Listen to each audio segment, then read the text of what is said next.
Hello दोस्तों, आज की कहानी का नाम है गधे के कान वाला राजा। यह बहुत पुरानी बात है कि एक राजा के बहुत बड़े कान थे, जैसे कि गधे के होते हैं। राजा को अपने कान देखकर बड़ी शर्म महसूस होती थी। सो जब भी वह बाहर लोगों में होता तो वह अपने कान हमेशा ही ढक कर रखता, ताकि गांव के लोग उसके कानों के बारे में न जान पाएं। केवल एक ही आदमी ऐसा था जिसने राजा के कान देखे थे, और वह था उसका नाई। राजा अपने नाई को अक्सर यह चेतावनी देता कि तुम मुझसे यह वायदा करो कि तुम कभी किसी से यह नहीं कहोगे कि मेरे कान गधे के कान जैसे हैं, नहीं तो मैं अपने दरबान तुम्हारे घर भेज दूंगा, जो तुमको जिंदगी भर के लिए जेल में बंद कर देंगे। हालांकि राजा की चेतावनियों के बाद भी नाई को इस भेद को छिपाना बहुत मुश्किल हो गया था, क्योंकि वह राजा के कानों के बारे में सब गांव वालों को बताना चाहता था।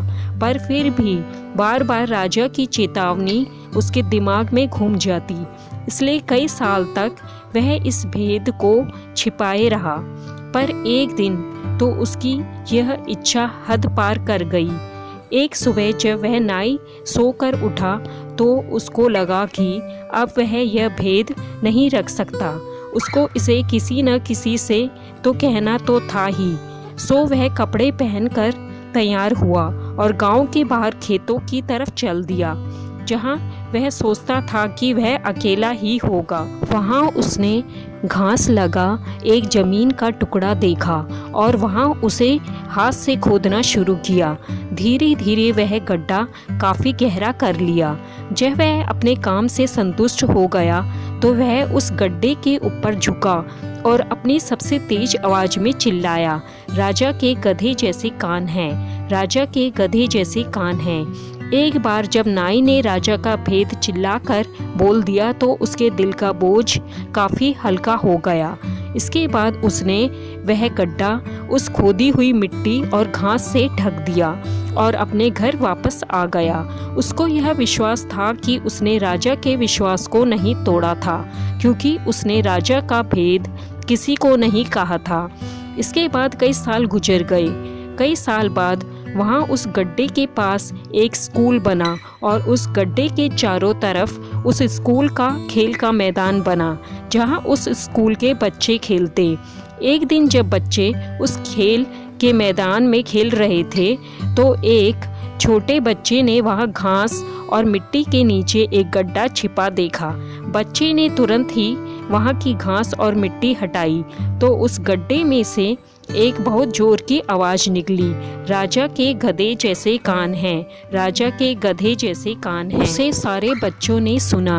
बच्चे नाई की यह आवाज़ सुनकर बहुत ही आश्चर्यचकित हो गए और राजा के कानों का यह भेद सुनकर आपस में हंसने लगे।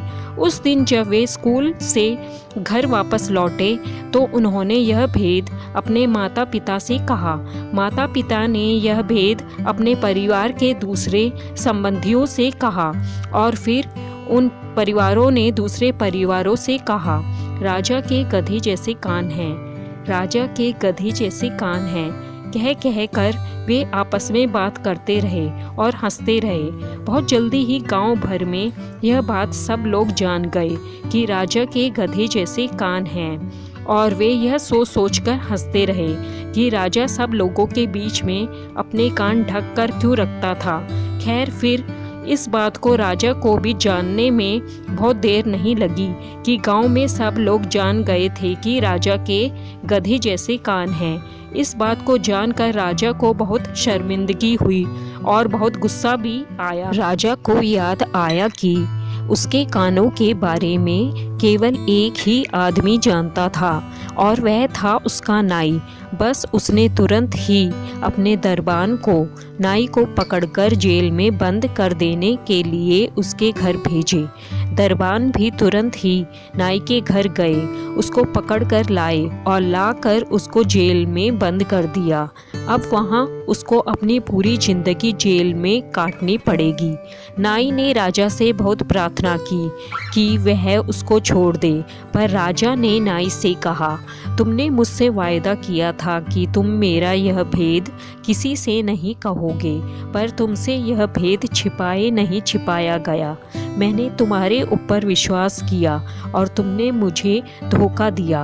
अब अपनी इस गलती के लिए तुम्हें अपनी सारी ज़िंदगी जेल में काटनी पड़ेगी। तुम इसी तरीके से सीखोगे कि किसी का भेद छिपा कर ही रखना चाहिए, न कि लोगों से कहना चाहिए। इस तरह से नाई अपनी सारी ज़िंदगी जेल में रहा और हमेशा ही राजा का भेद खोलने पर अफसोस करता रहा।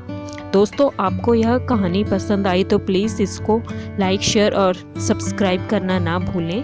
धन्यवाद।